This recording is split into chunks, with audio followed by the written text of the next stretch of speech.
Hello, and welcome to the Mindful in Minutes podcast, a guided meditations podcast brought to you by Yoga for You. I'm Kelly, and today I'll be leading you through your meditation. So go ahead and get comfortable, settle in, and enjoy your meditation practice.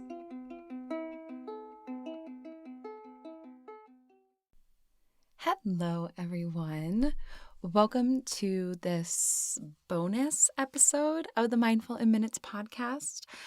Today is book launch day, which, oh my gosh, I can't believe it's here.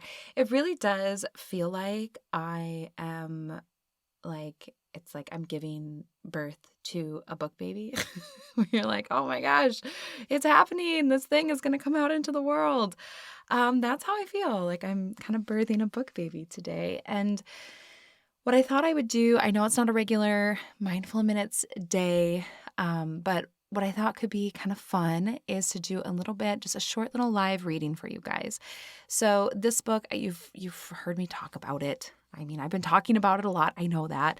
And I mean, I'm really proud of it. It's also like, this is definitely the most personal, I don't know if intimate sounds like the right word, but kind of like this is the most personal thing I've ever written and like publicly shared is this book. And so I'm feeling so many feelings today of like excitement that I'm sharing this, also like a lot of vulnerability in sharing these words, and also like just some pride in having done it. As you guys know, like I thought being an author was something that would never be available to me as someone with ADHD and dyslexia, and it just, having people say that this is just something I'd never be able to do in my life.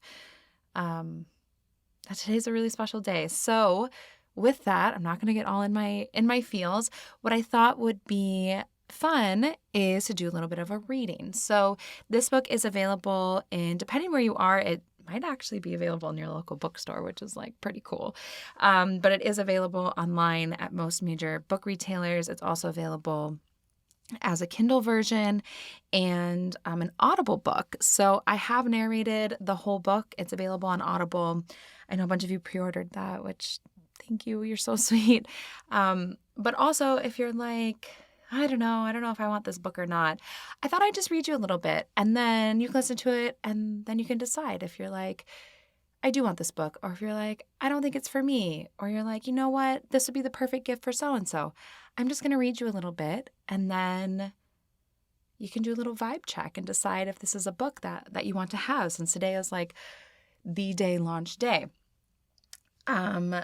So what I thought I would do is I'm going to read a part of the introduction for you, and then you guys voted on the chapter that you wanted me to share, and you guys picked sadness, which, that is like, maybe we're feeling kind of sad. I don't know. But that was one of the chapters that you guys wanted me to share. So as you know, the makeup of the book is basically like there's 4 big sections in it. The first section is kind of like a meditation 101. It also talks about how you can incorporate meditation into your life and into your family's life. And then the second section, which is the biggest section, it has 33 different topics where I share personal reflections on these different topics, like sadness is one of those, so I'll be reading from that section. And then there's 3 guided practices that come with each topic, and then 5 mantras. So I'll be sharing the sadness chapter, a little bit of the intro, the sadness chapter, and then the meditation practice for sadness for adults. So even if you don't have children, this book has guided practices for those different topics, just for adults in general. And then I'm going to share, I don't know if I can share all of the mantras. Each topic has 5 mantras. I'll share a couple of them. So that's the second section. And then the third and fourth section is partnership meditation. So if you're in a partnership, you can do meditations to help support your partnership, and also meditations you can do together, and then some prenatal or meditations for the growing family. But yeah, should we get into it? Do a little book reading? or something like that. That sounds formal. We'll just do a little live reading. Introduction. Writing this book was kind of like raising a child. It was a living, breathing thing that I put my heart and soul into, and I wasn't entirely sure how it would all turn out until the end. This journey had a lot of ups and downs, learning and exploration, and I wouldn't have it any other way. When I first began teaching yoga and meditation over a decade ago, it wasn't the in vogue topic that it is now. Meditation and mindfulness were things that hippie, earthy, crunchy people did, and if you ever heard about kids or families meditating together, it was probably that homeschool family that lived off-grid, ate food from their small organic garden, and used reusable diapers. Now, I did have those families in my classes, and I absolutely adored them. But other people came too. I saw parents, primarily mothers, who were curious what yoga was, or kids that saw us practicing together and thought it looked fun. I had librarians from the local library asking if I would do a mindfulness story time to help kids deal with their stress and worry. I realized that it wasn't that people didn't want to learn how to incorporate yoga and mindfulness into their lives, but they just didn't know where to start. They were curious about what mindfulness was, how to practice it, why they should practice it, and how it could possibly help their kids and themselves cope with the stress of everyday life. I can definitively say that mindfulness has a powerful effect on many, and it can be extremely beneficial for everyone. Still, many of us don't know where to start, especially when it comes to trying to fit a meditation practice into our busy lives as adults and parents, and when we want to introduce these practices to our kids too. Sadness. Being a parent isn't always joyful. Experiencing moments of sadness with your children is normal and does not make you a bad parent. All people experience sadness at times. Adults experience it. Kids experience it. Babies experience it. Sadness is a part of life. And although we are often taught to put our best foot forward, slap a smile on our face, and pretend it is all okay, the truth is, sometimes it's not okay. Life is filled with ups and downs, and you never know what is happening beneath the surface of someone's smile. When I first became a mother, I struggled with postpartum depression. I didn't even realize it at the time because it snuck into my life in unexpected ways. Instead of crying all the time or not being able to get out of bed, I found that I was trying to do all the things all the time. I was being overly productive, trying to be a mom, run a business, have a personal life, keep my marriage together, and constantly be on the go. What I was really doing was just trying to take my sadness and stuff it so deep down under my productivity that I couldn't see it anymore. Stuffed down in the darkest and loneliest parts of your heart is where sadness thrives. That is where it grows, multiplies, strengthens, and takes on a life of its own. That is where it begins to take a turn for the worse. And before you know it, you're in a bad place. You don't know how you got there, but you're there, isolated, tired, and sad. Sadness is kind of like that old piece of cheese that you have in the back of the fridge. It's been forgotten, shoved to the back, to never be seen again. And in its neglected, forgotten state, it gets bigger and messier and uglier until you finally look at it months later and it's this big, disgusting, stinky mess. To cope with sadness, you need to bring it to light, talk about it, and have safe people to share it with. We need to have honest conversations around sadness in our lives. It is okay to be sad, and it is okay to not be okay. Without the lows of life, you would never really know how incredible the highs can be.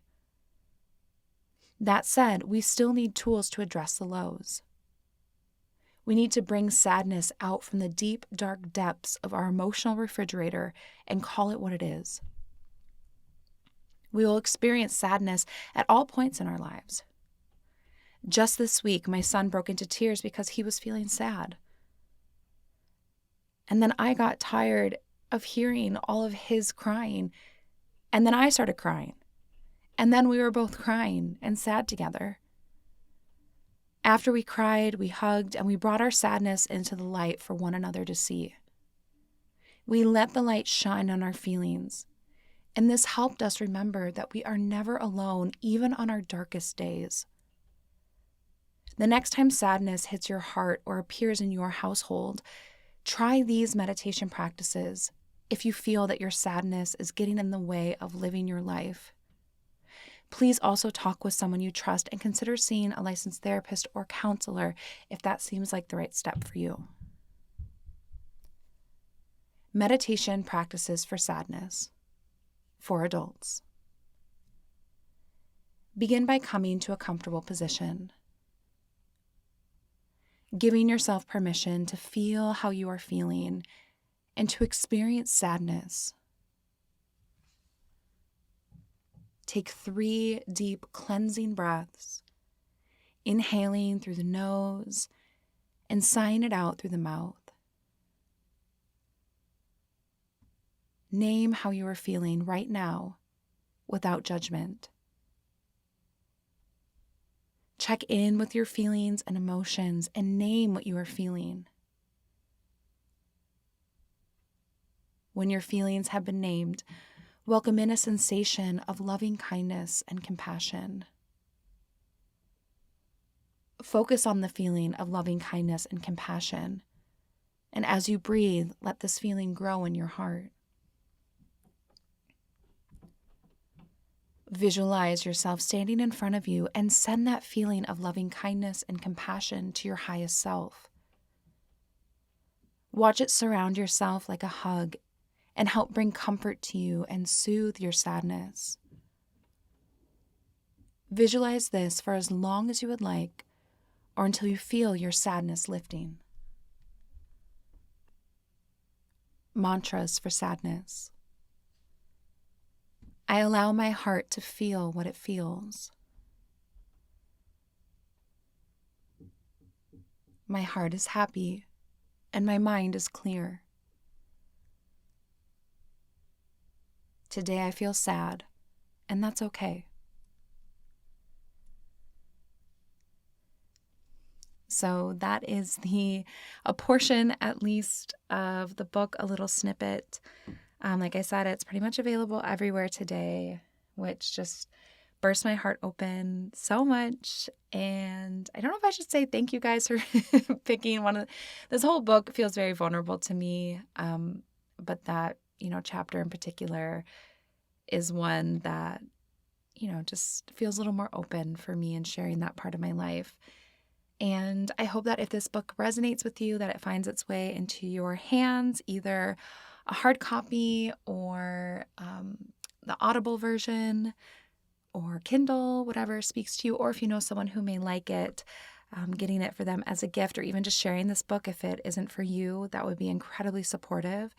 And it would mean the world to me. And I appreciate you guys just being so loving and supportive around everything that's been happening around this book and the creation of it. And also just sharing on social media, doing all of these really special, beautiful things to help make this dream of mine come true.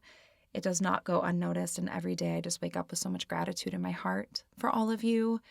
And yeah, so I don't know. Happy book launch day, everyone. If you are local today and this week, although I am recording this just, a few days early, so hopefully I haven't had a real baby. Hopefully it's just a book baby today, not a real baby.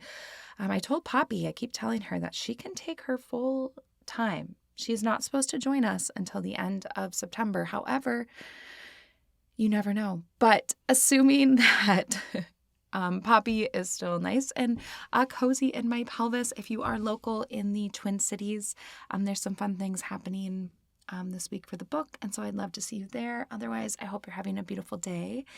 And thanks for listening to my little virtual book reading.